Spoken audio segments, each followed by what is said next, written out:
Շատ անվտանգ եւ անվնաս ձևով ներկայացվեց ձեր կենսագրության մի հատվածը,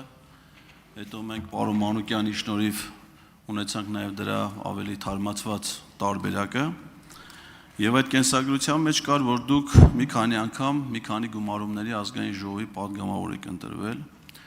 այդ թվում 2018 թվականին եւ նաեւ հիմա 2026 թվականին։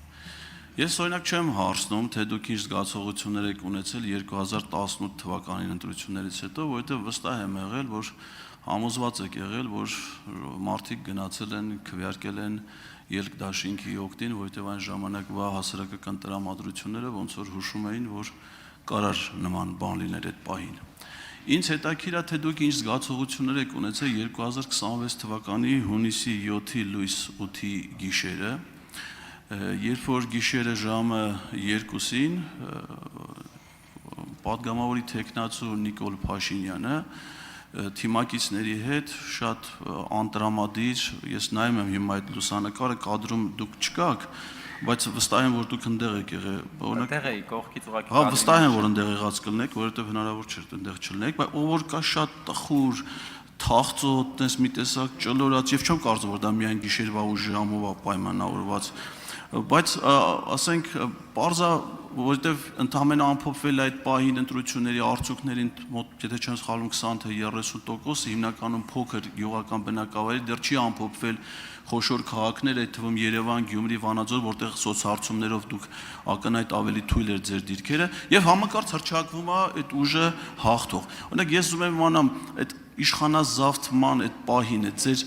զգացողությունները ինչպիսին է եղել եւ դրանք ոնց կհարաբերեք դուք ասենք օրինակ 2018 թվականի ձեր զգացողությունների հետ։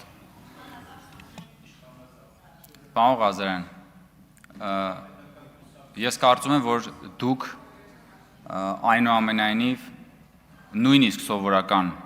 օրերին, գիշերը ժամը 2-ին չեք ունենում այնքան կայտար տրամադրություն, ինչպես որ ունենում եք, ասենք, առավոտյան 10-ին, եթե քնած չեք իհարկե առավոտյան 10-ին։ Այսինքն նորմալ է, որ կարող է ընտրության օրը, որ բոլորն էլ բավական ինտենսիվ աշխատել են, ինչ որ process-ի մեջ են եղել, հարված են եղել եւ այլն, եւ կարող է այդքան կայտար չլինեն։ Բայց ինչպես որ բոլոր դեպքերում, այնպես էլ էստեղ կա իրականություն եւ կա ստոպ կադր։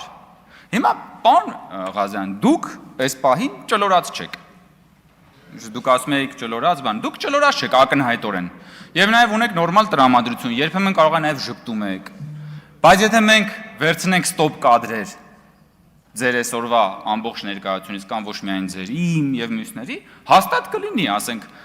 ճլորած դեմքի արտահայտություն։ Դուք ասցիք ճլորած, դրա համար եմ ես ճլորած ասում։ Ասենք դուք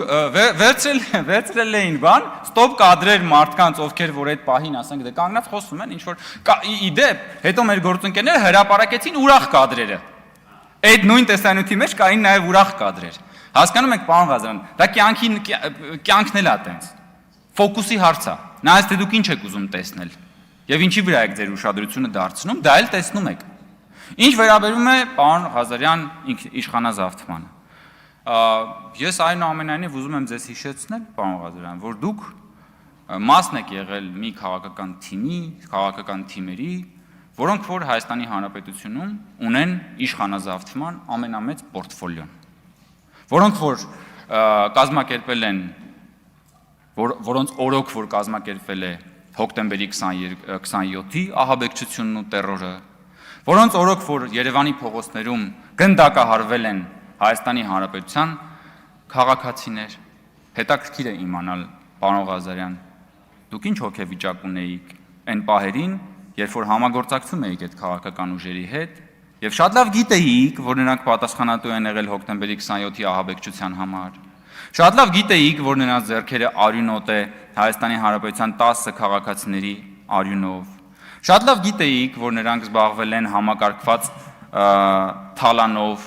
տասնամյակներ շարունակ, շատ հետաքրքիր է, պարոն Ղազարյան, թե դուք ինչ զգացողություններ ունեիք այդ ժամանակներում, ինչպես նաև հիմա։ Եթե արձագանքի ժամանակ կիսվեք մեզ հետ, ես երախտապարտ կլինեմ։ Արձագանք։ Մի սեղմեք։ Միշտ չի որ պետքա սեղմել, դուք սպասեք կմիան։ Ես ճիշտ ասած այդ կադրում գտնվող մարդկանց վիճակը նկարագրելուց մի քանի հոմանիշներ գործածեցի, չգիտեմ թե ինչի ձեզ ավելի հոգեհարազատ թված ճլորացը, բայց ես մի քանի հոմանիշ։ Ձեզ նայելով, բայց ինձ խնդրում եմ մի արձագանքեք։ Ինձ ավելի հետաքրիր էր պատասխանի երկրորդ մասը, բովանդակությունը, որ երբ որ տեղի է ունենում իշխանազավթում, ինչ զգացողություններ են ունենում են մարդիկ, երբ որ կանգնացվում է ձայների հաշվարկը եւ այն վերսկսվում է ժամը 7-ին եւ արդեն հնչեցվում են այն թվերը, որոնք հնչեցվել էին ժամը 2-ին ձայների հաշվարկը։ Ինձ դա էր ավելի շատ հետաքրքրում։ Իսկ իշխանազավթման նախորդ իշխանությունների ժամանակաշրջանի հետ կապված ես կարծում եմ այս դահլիճում ձեր խմբակցության առաջի շարքի բազմաթիվ падգամավորներ ձեզ ավելի մանրամասն ինֆորմացիա կտան, որովհետեւ իրանց դիրքը այդ ժամանակաշրջանում եւ ազդեցությունը հանրային կյանքի վրա շատ ավելի մեծ է եղել։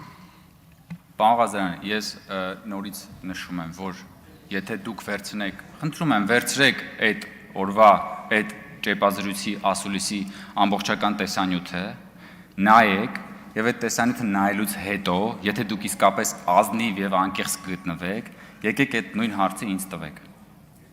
Եվ այդ ժամանակ ես ձեզ կպատասխանեմ, թե ես ինչ զգացողություն ունեի եւ դուք էլ կպատասխանեք, թե դուք ինչ զգացողություն ունեիք, երբ որ հայտնաբերեցիք, որ մենք այդքան էլ տխուր չենք եղել այդ կադրում։ Ինչ վերաբերում է հայտարարելու ժամին, պարոն Ղազարյան, դուք բավական փորձառու մարդ եք, եղել եք արտակարգ, տեսփանորդ եւ նախարար, եթե ճիշտ եմ ասում, տարբեր պաշտոններ եք զբաղեցրել,